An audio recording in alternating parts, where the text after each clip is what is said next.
What a game we saw yesterday. It wasn't the flashiest. I mean, the first half, it seemed like a complete blowout. I was watching and I just said to myself, maybe Notre Dame is outmatched in this one. Maybe, like we've seen a bunch of times in the past, like when they played Bama in the playoffs, when they played Clemson in the playoffs, when they played Bama in the national championship. Maybe they're just outmatched.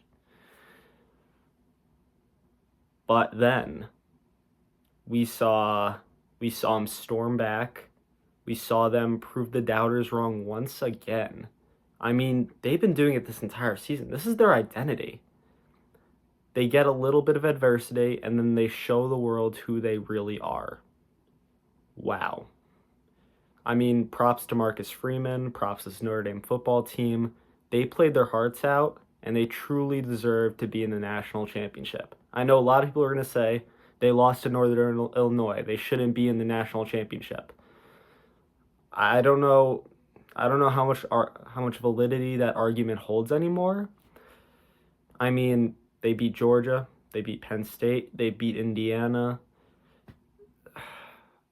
I mean, the haters really did not want to see this, but props to Marcus Freeman, props to Notre Dame. All right, let's get into it. My bad for that long monologue, but let's talk about Abdul Carter for a moment. That guy's insane. I mean, he was slightly injured, and he was honestly he looked like a top five pick. He looked like the next great edge rusher. I mean, I don't know how much I could say about him. I can't say a single bad thing about how he played. He played well against the run. He played well against the pass. He had a great game, even when he was injured, which is insanely impressive in and of itself. But let's talk about. No one's really talking about what really changed the momentum of this game. So I took a deep dive into it. I rewatched the game a little bit, and no one's talking about this. But I think that the plays that really changed the game was coming out of half. Not the deep strike to Aeneas Williams, although that was cool. It was the three plays before that where they just ran inside zone three straight times to Jeremiah Love. I think those three plays really, really changed the tides of the game because it kind of showed them. It showed Notre Dame and it showed Penn State we can run the ball. That first half was tough, but we can still run the ball. And I think that really sent a message to Penn State and it really showed Notre Dame that I mean, sure, the offense hasn't been doing great this playoffs. I don't think anyone's going to really argue about that, but they can still move the ball and they can run the ball in this really great defensive front from Penn State. Now, I just want to talk about a few stats from the game. If you were to tell me before the game started that Penn State ran for 200 plus yards, which is about 100 more than Notre Dame did that game, and they won the turnover battle, I would have told you that Penn State would probably win in a blowout. But they didn't, which is pretty insane to say. Before the game, I heard a lot of analysts talk about how Notre Dame has never trailed before. If they're down double digits, they didn't think they could win this game, but they did. Which is honestly a testament to Marcus Freeman, Riley Leonard, Notre Dame's offense, and I mean it's just that entire team. They found a way to claw back, even though they're not built to come back from double digit deficits. It's insane. But let's talk about how Notre Dame overcame those two stats I just mentioned. Let's start off with the crazy stat of the day. Penn State had zero completions to receivers, like actual receivers, not Tyler Warren, the entire game. I think it's a really big testament to Mike Mickens, Notre Dame's defensive backs coach, and all the, of course, players, all the defensive backs, the corners, specifically Christian Gray, Leonard Moore, Xavier Watts, Adon Schuler. They did a great job against the receivers. And Penn State's receivers are definitely nothing to write home about. They're not the best. We knew this coming in.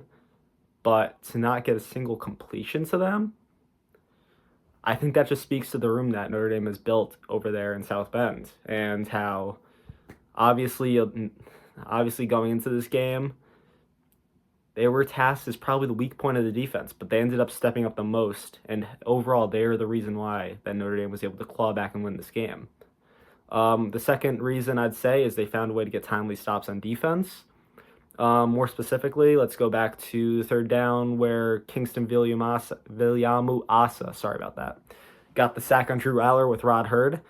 Another timely stop. It seemed like Penn State's offense just was, like, for the first 3 quarters, I'd say, they were juggernauts. Notre Dame did not have an answer for their outside zone. They didn't have an answer for Tyler Warren. Yet in the third quarter, even though they looked like they were moving the ball perfectly okay, they were able to get stops. I mean, they were able to make plays, and they were able to get stops, which, I mean, good job, Al Golden. Good job, Notre Dame's defense. Even though stuff was going wrong for them, they found a way to overcome it and make the most of it and actually give their offense a chance to help win this game.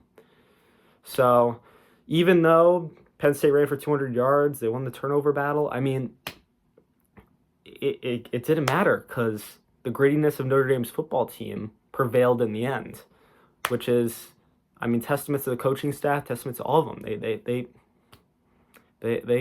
I have no words to honestly describe this. This is a game Notre Dame should not have won, if we're being entirely honest, but they found a way to win it. I mean, and the third reason I'd say that they were able to overcome all these statistical disadvantages was because of Riley Leonard. I mean, obviously, threw 2 interceptions. Both of them were pretty ugly. Let's be honest. I mean, he didn't play perfect. He did not play perfect by any means. But when they needed him most, he was able to come through with that, like, big pass to Jaden Greathouse, with that big pass to Aeneas Williams. Him finding Mitchell Evans, which is something we haven't seen all year from this Notre Dame team. Going into the season, Mitchell Evans was supposed to be a top 3 tight end.